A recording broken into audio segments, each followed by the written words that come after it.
तो हम जो देख रहे हैं जीके का क्रैश कोर्स देख रहे हैं, उसमें बिपिन चंद्रा स्पेक्ट्रम के भी काफ़ी ज़्यादा अब उसको एक्सपेंड कर रहे हैं हम लोग, क्योंकि वो जो जीके की किताब है उसका एक्सपेंशन ही हम लोग देख रहे हैं। इससे पहले लाहौर सेशन देखा हमने।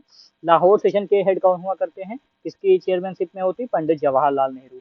19 दिसंबर 1929 को 1929 को लाहौर सेशन में एक डिक्लेरेशन पूर्ण स्वराज का स्वीकार किया जाता है।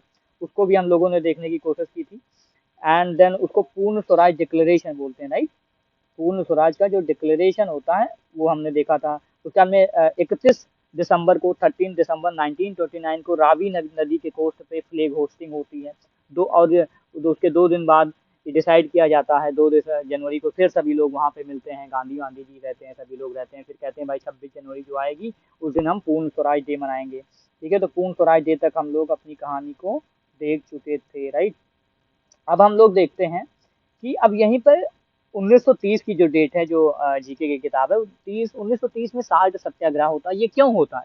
ये इसलिए होता है क्योंकि जब लाहौर सेशन हुआ तो वहाँ गांधी जी को कन्विंस कराया गया कि बापू अब हम लोग पूर्ण स्वराज जो है करेंगे, उसके लिए आप कुछ कदम उठाइए। तो गांधी जी 11 डिमांड लिखते देते हैं वायसराय इरविन को। इरविन उस डिमांड को नहीं मानते हैं, ठीक है। तो फिर गांधी जी थोड़ा टाइमलाइन देते हैं कि देखो बबुआ इस साइड तक मान जाना, लेकिन वायसराय नहीं मानते हैं।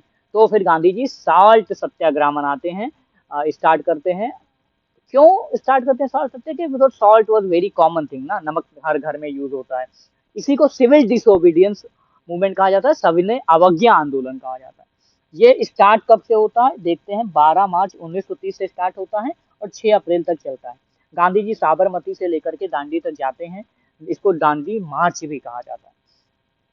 अब सबसे इम्पोर्टेंट डेट है अब इसमें कि ये जो 1930 में साल्ट सत्याग्रह हुआ, जो सिविल डिसोबीडियंस मूवमेंट हुआ, इसको कौन कौन लोगों ने पूरे भारत में कहाँ कहाँ पर किसने इसका प्रतिनिधित्व किया। जैसे सी राजा गोपालचारी ने त्रिची से लेकर के वेदरण्यम, त्रिची से वेदरण्यम जो तमिलनाडु में, राइट, वहां पर सी राजा गोपालचारी, कहाँ से? त्रिची से वेदरण्यम, तो तमिल का नाम है। उसके बाद में के केलप्पन, ठीक है, के कलप्पन ने कालीकट टू पेया पेन्नू, ठीक है। तो ये मालाबार कोस्ट जो केरल है, कहाँ से? कालीकट, आपको जैसे सुनोगे मालाबार कोस्ट केरल याद आएगा, ठीक है। तो पैन्नू तक, अब ये जो ना साउथ इंडियन नेम है तो सॉरी फॉर दी अगर रॉन्ग प्रोनाउंसिएशन हो रहा था। उसके बाद में खान अब्दुल गफ्फार खान का तो सभी नाम जाते हैं। इनको फ्रंटियर गांधी कहा जाता है, सीमांत गांधी कहा जाता है। इनकी जो आर्मी होती है इसको रेड शर्ट कहा जाता था ना। ये पश्तून हुआ करते हैं। तो पेशावर में इन्होंने गांधी के शाल सत्याग्रह का नेतृत्व किया था। उसके बाद में सरोजनी नायडू जी ने, क्योंकि गांधी जी का एक और मोटिव था, लेकिन गांधी जी को फिर अरेस्ट कर लिया गया, तो सरोजनी नायडू और इनके साथ एक रहते हैं अब्बास तैयब जी, ये बिपिन चंद्रा में दिया गया है, ठीक है। दर्शना साल्ट में थोड़ा दूर होता है दांडी से, 30-40 किलोमीटर दूर जगह। गांधी जी अरेस्ट हो जाते हैं तो सरोजनी नायडू वो सपना गांधी जी का पूरा करती हैं। दर्शना साल सत्याग्रह, दर्शन भी आप बोल सकते हैं, गुजरात में जगह है, कोस्ट पर ही है। तो अब्बास तैयब जी के साथ सरोजनी नायडू ने दर्शन पे वहां पे किया था। तो ये ध्यान में। उड़ीसा में गोपाल बंधु चौधरी, ठीक है, किन्होंने? गोपाल बंधु चौधरी, इन्होंने नेतृत्व किया था उड़ीसा में। तो ये तो हो गया भैया सिविल डिसोबीडियंस मूवमेंट के बारे में।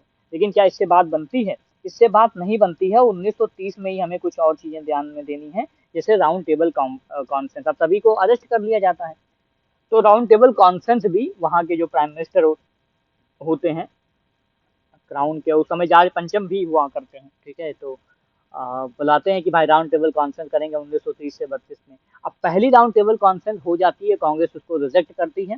उसके बाद में देखोगे फिर गांधी जी को इमीडिएट रूप से छोड़ दिया जाता है, जेल से निकाला जाता है, इसलिए क्योंकि गांधी जी बात कर सकें किससे? इरविन से। और जिसको गांधी इरविन पैक्ट भी कहा जाता है, दिल्ली पैक्ट भी कहा जाता है। ये कब होता है? 14 फरवरी 1931 को, यानी दिसंबर के आसपास इनको छोड़ दिया जाता है 1930 में।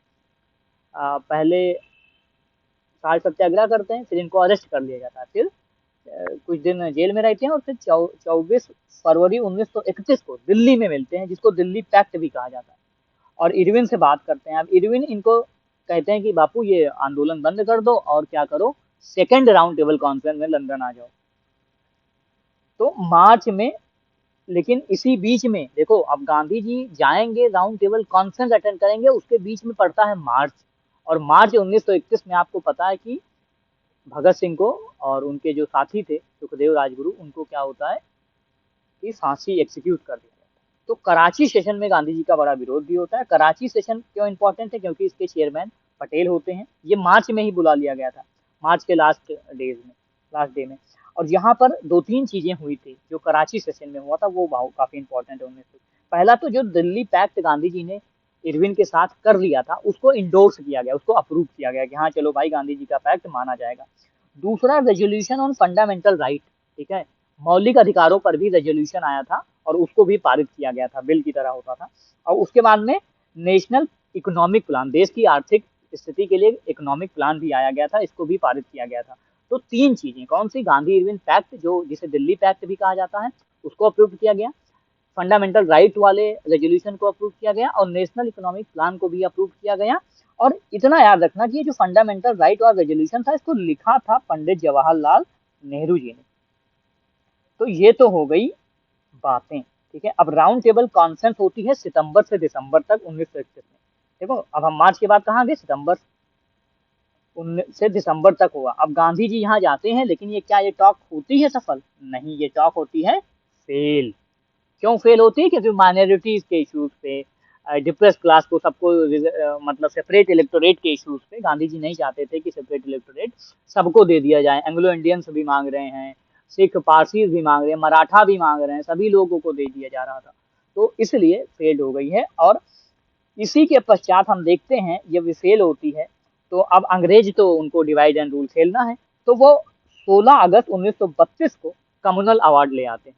अब कम्युनल अवार्ड ले आते हैं और इसमें क्या कहते हैं कि जो सेपरेट इलेक्टोरेट है, पृथक निर्वाचन की जो प्रणाली है, वो माइनॉरिटीज को तो सारे मिल ही जाएगा, प्लस डिप्रेस क्लास को भी मिल जाएगा, और उनको 78 सीट जो है ऐसी जगह होंगी जिनके लिए सेपरेट इलेक्टोरेट हो जाएगा डिप्रेस क्लासेस के लिए।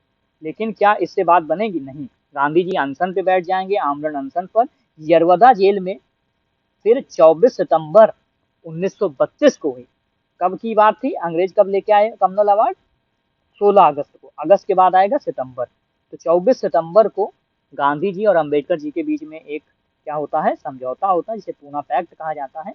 इसमें क्या है? पृथक निर्वाचन को समाप्त किया गया और जो डिप्रेस क्लास है उनको प्रोविंसेस में 147 सीटों का रिजर्वेशन दिया गया और 18% सेंट्रल लेजिस्लेटिव काउंसिल में रिजर्वेशन दिया गया। कुल मिला के रिजर्वेशन आ गया और सेपरेट इलेक्टोरेट डिप्रेस क्लासेस के लिए, यानी कि अगर आज की भाषा में कहें तो दलित वर्ग के लिए, या फिर SC ST भी आप बोल सकते हो, तो उनको रिजर्वेशन का इंट्रोडक्शन हो गया।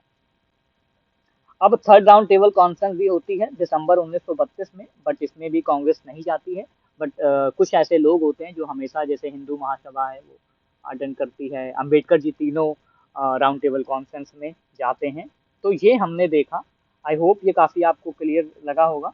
कराची सेशन हमने देखा, हमने गांधी इरविन पैक्ट देखा जिसको दिल्ली पैक्ट भी बोलते हैं, और उसके बाद में हमने ये भी देखा कि जो स्वाल सत्याग्रह होता है दांडी मार्च का, ये कौन कौन नेतृत्व करता है। त्रिची से वेदरण्यम तक गोपालाचारी करते हैं, उड़ीसा में गोपाल बंधु चौधरी करते हैं। और इसके बाद हम लोग एक टॉपिक है जो इसी में दिया गया है, डिमांड फॉर पाकिस्तान, वो देखेंगे इन अ नटशेल। और